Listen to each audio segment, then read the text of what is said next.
Gospels, which correspond in genre to what I call ancient biography. That's the genre of the Gospels. It's wrong to call them like mythic or simply literary. They're like ancient biographies. So in Christianity, when we're talking about who is Jesus, it's not just an archetype. Right. It's not just a myth. It's a historical figure, and the very grounded fact that God became one of us is fundamental to this idea of what Christianity is, what it means to be a Christian. It's the sin and the love that came here down to earth. It means we can be one with God. So that's essential. It's not just an archetype. That's right. It always strikes me the difference between, let's say, Mythic Expressions and the New Testament is, read someone like, Carl Jung and then Joseph Campbell, whom he influenced, and then now Jordan Peterson, who's very Jungian, and this sort of archetypal reading of the scriptures. And great. I mean, I think it's very interesting, and there's a lot going on there. There's a sort of calmness, though, about it. Like, yeah, interesting. And that's in this culture and that culture, and it's the form of the moral life. And I understand all that. Then you read the New Testament. Whatever those people are talking about, it's not that. They are grabbing you by the shoulders and shaking you to get your attention, to tell you about something that happened to them, right? Like the resurrection, the myth of the dying and rising God and how powerful that is in shaping our consciousness. That's fascinating. That's not the New Testament. The New Testament is, did you hear? Jesus of Nazareth, whom they put to death, God raised him from the dead, and he was seen by 500, and he was seen by Peter, and then lastly, I saw him. That's how Paul talks. It's not the detached, psychologist musing on archetypal things, and I think that makes a huge difference when it comes to Christianity. The intensity of the historical details are essential here. So if you look at Hitler and Nazi Germany, it's not enough to say, well, power corrupts, and sometimes, so looking at the archetype of Hitler, it's much, much more important, much more powerful to look at the details of how he came to power, what are the ways he did evil onto the world, and then you can get really intense about your struggle with some of the complexities of human nature and power on institutions and all that kind of stuff. So the historical nature of the Bible. We're an historical religion. And is important. We generate philosophical reflection. We can find common ground with archetypal thinking and all that. We can. And the church fathers used Greek philosophy, and Aquinas uses Aristotle, and all that's great. But we're an historical religion, and that matters immensely.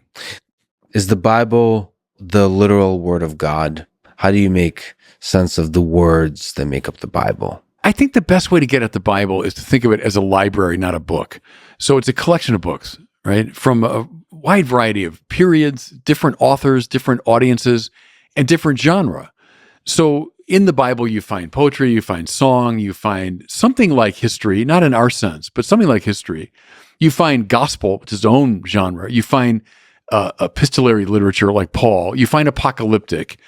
There's all this in the Bible. So is the Bible literally the Word of God? It's like saying, is the library literally true? It depends on what section you're in, right? So parts of like 1 and 2 Samuel, 1 and 2 Kings, number of places in the Old Testament. Are there elements of the historical in there? Sure.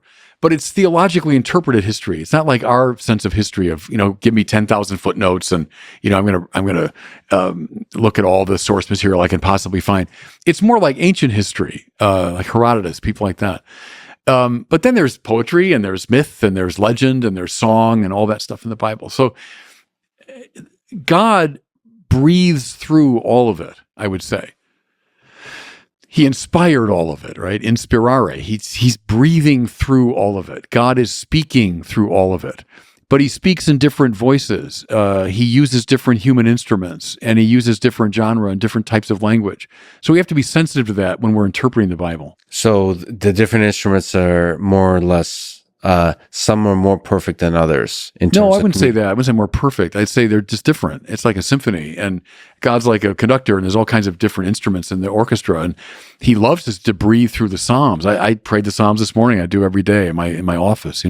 Those are songs. They probably were literally sung, most of them, at one point.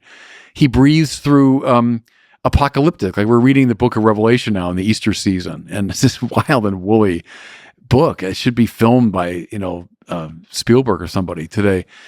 And he speaks through the Gospels, which correspond in genre to what I call ancient biography. That's the genre of the Gospels. It's wrong to call them like mythic or simply literary. They're like ancient biographies. You have the Pauline letters, which are about, particular cities that Paul was visiting and particular people he knew. So you just got to be sensitive to the genre all the time. Let's return back to human institutions and talk about history of human civilization and politics. So one question to ask is, was America founded as a Christian nation in your view? If we look at the Declaration of Independence, what do the words mean?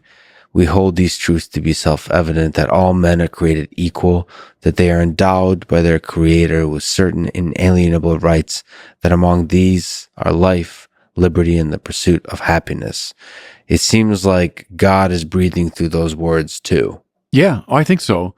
The founders would be some kind of combination of deism, certainly Christianity is coming up through them, Enlightenment, rationalism, all in kind of a mix, So you're not going to find in our founding fathers simply a Thomas Aquinas or like a purely, classically Christian understanding. It's Christianity in those various expressions. Because actually, I would see the Enlightenment as a sort of child of Christianity. We could talk about that. But having said all that, yes, I think they are expressing at least the residue of a once deeply integrated Christian sense of things, that our rights are not created by the government.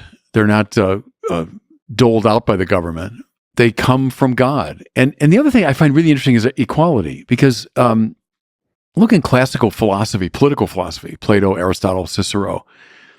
It's not equality. For them, it's our inequality that's really interesting. So Plato divides us into these three classes, and Aristotle says only a tiny little coterie of propertied males of sufficient education should be in the political life. The rest should all be in private life, And then some are suited for slavery. So, he divides us dramatically. Same with Cicero and so on.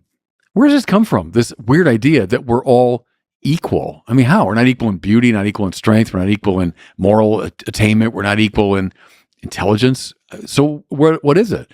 And I think the residue especially comes through in that little word, that all men are created equal.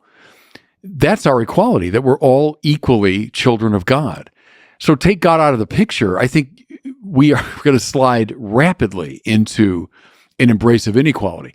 Now, in the classical world, yes, but heck, look at the 20th century. When God is excluded in a very systematic way, I think you saw the suspension of rights and the suspension of equality like mad. So no, I think it's very important that God is in the picture and that we're a nation under God. It matters enormously. That's not pious boilerplate.